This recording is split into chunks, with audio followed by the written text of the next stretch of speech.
Les Moabites étaient un peuple descendant de Moab, fils de Lot et proche parent des Israélites. À certains moments de l'histoire, ils ont coexisté harmonieusement avec les Israélites. Cependant, à plusieurs reprises, les Moabites se sont transformés en ennemis implacables des Israélites. Dans cette vidéo, vous aurez l'occasion d'explorer l'histoire des Moabites et de comprendre le destin de ce peuple ancien.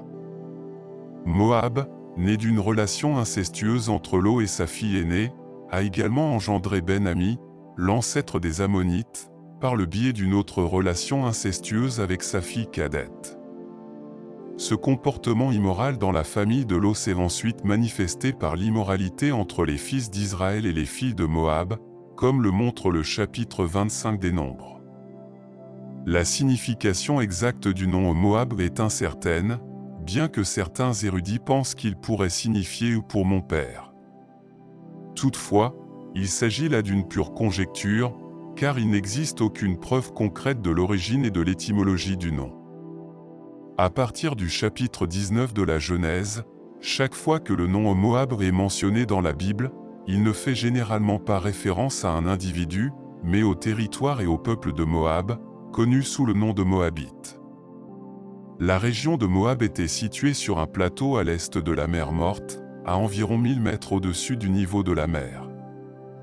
Cette région s'est révélée propice à la production agricole, notamment de céréales et de raisins, l'élevage de moutons jouant également un rôle important dans l'économie de Moab. L'étendue du territoire de Moab a fluctué en fonction des circonstances historiques et politiques. En général, la frontière sud de Moab s'étendait jusqu'à la vallée de l'Arnon, tandis que la frontière nord restait incertaine.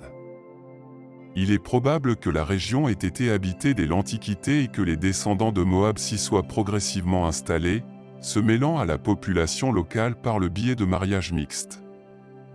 Avec le temps, ils devinrent le peuple dominant de la région, et leur nom en vint à englober à la fois la population et le territoire. Moab constituait un royaume bien structuré, doté d'une économie florissante et de réalisations architecturales importantes. Il disposait de petites fortifications stratégiquement placées pour garder ses frontières, un fait corroboré par les références de la Sainte Bible à divers villages et villes moabites. Pendant une longue période, les Moabites ont connu un certain degré de prospérité et se sont étendus vers le nord à travers le plateau, conquérant les territoires voisins. Dans la Bible, les Moabites sont souvent associés à leurs parents les plus proches, les Ammonites.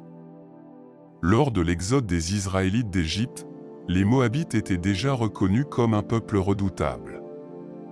Leurs pratiques religieuses ressemblaient beaucoup au paganisme cananéen, caractérisé par des rituels impurs et des cérémonies célébrant la nature et la fertilité, avec une dévotion à la déesse Astarté.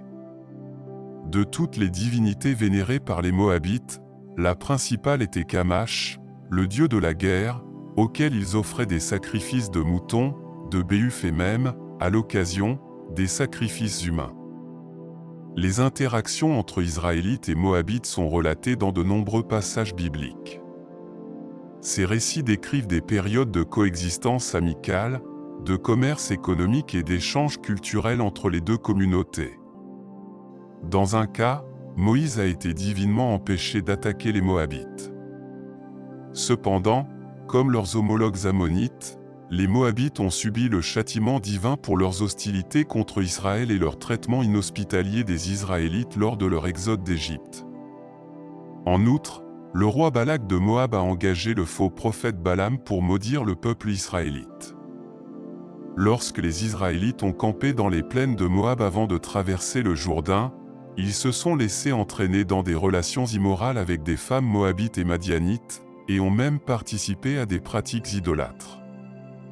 En conséquence, ils ont reçu l'ordre d'être exclus de la congrégation d'Israël. La Bible rapporte qu'après son décès, Moïse a été enterré dans un lieu tenu secret, au pays de Moab. À l'époque des juges en Israël, Dieu a permis aux Moabites d'opprimer les Israélites en raison de leur désobéissance. Cette oppression a duré 18 ans, sous le règne du roi Églon, jusqu'à ce que Dieu désigne un gaucher pour libérer son peuple. Pendant la période de la monarchie en Israël, Saül a mené des campagnes et a vaincu avec succès les Moabites. Lorsque David fut contraint de vivre en fugitif, il envoya ses parents se réfugier à Moab. Par la suite, le roi David soumet lui-même les Moabites. Après la division du royaume d'Israël, les Moabites ont brièvement gagné leur indépendance, mais ont ensuite été soumis à Israël sous le règne d'Omri et du père d'Achab. Cependant, après la mort du roi Achab, les Moabites se révoltent et se libèrent du joug d'Israël.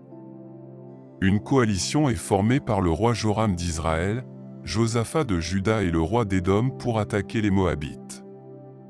Malheureusement, le roi moabite commet un acte odieux en sacrifiant son propre fils, ce qui entraîne l'arrêt de l'offensive. Par la suite, les Moabites et les Ammonites forment une coalition pour attaquer Juda.